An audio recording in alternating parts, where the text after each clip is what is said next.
తర్వాత 2012లో చట్టాన్ని సవరించి స్పష్టంగా నాలా అయితే ఎంత ఉండాలి,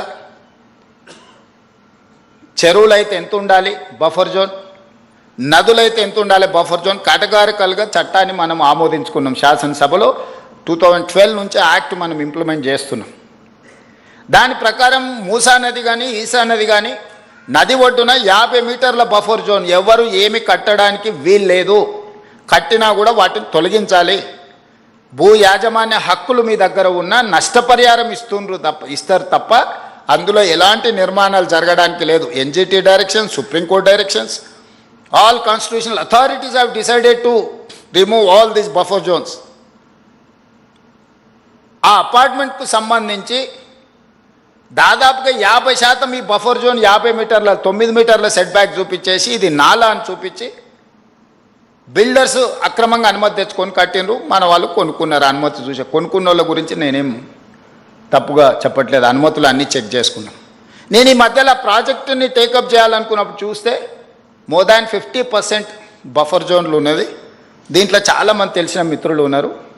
అరే వీళ్ళకి ఏదన్నా నష్టం జరిగేటట్టుంది, మనం చేయగలిగిన సహాయం చేద్దామని మా అధికారులకు చెప్పి వాళ్ళ దగ్గర పంపించి వాళ్ళతో చర్చ చెప్పిన. మరి వాళ్ళకి ఎంత చేరిందో తెలియదు, అందుకే ఈరోజు ఇక్కడ నుంచి చెప్పదలుచుకున్నా. వాళ్ళకి ప్రత్యామ్నాయంగా పక్కనే 7 ఎకరాలకు 7 ఎకరాల ల్యాండ్ ఇచ్చి ఇప్పుడు ఎంతైతే స్క్వేర్ ఫీట్ కన్స్ట్రక్షన్ చేసిందో కొత్త నిర్మాణానికి అవసరమైన డబ్బులు బ్యాంకులో డిపాజిట్ చేస్తా, మీరే ఒక సొసైటీ పెట్టుకొని మీరు కట్టించుకోండి. ఇది ఇంకా భవిష్యత్తులో ఎప్పుడు మీకు అమ్ముకోవడానికి కొనుక్కోవడానికి కూడా ఉండదు. ఈ 50 మీటర్ల బఫర్ జోన్ అనేది బ్యాన్ చేస్తాం. ఇప్పటికిప్పుడు కూలగొట్టకపోయినా భవిష్యత్తులో అది మీకు జీరో వాల్యూ అవుతుంది. మీ మేలు కోసం మీరు నష్టపరిహారం తీసుకొని మీరు వేరే దగ్గరికి వెళ్ళి కొనుక్కుంటామంటే మీ ఇష్టం. లేదు అంటే మీ ఎంత స్థలం ఉందో అంతే స్థలం ఆ పక్కన ప్రభుత్వ స్థలాన్ని కేటాయించి ఈ నిర్మాణానికి అవసరమయ్యే నిధులు కూడా ప్రభుత్వం ముందే మీ బ్యాంకులో డిపాజిట్ చేస్తుంది. మీరు ఒక అసోసియేషను, మీ ఎట్లాగూ అపార్ట్మెంట్స్ వెల్ఫేర్ అసోసియేషన్ ఉంటుంది కదా, మీరు మీకు డిపాజిట్ చేస్తాం, మీరు కట్టుకోండి అని మేము చెప్పినాం. అది రాజకీయ రంగుగా మారి ప్రతి రాజకీయ పార్టీ అక్కడికి వెళ్ళి వాళ్ళ పట్ల సానుభూతి చూపిస్తున్నారు.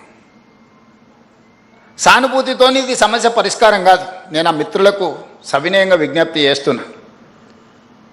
50 మీటర్ల చట్టము అమల్లో ఉంది.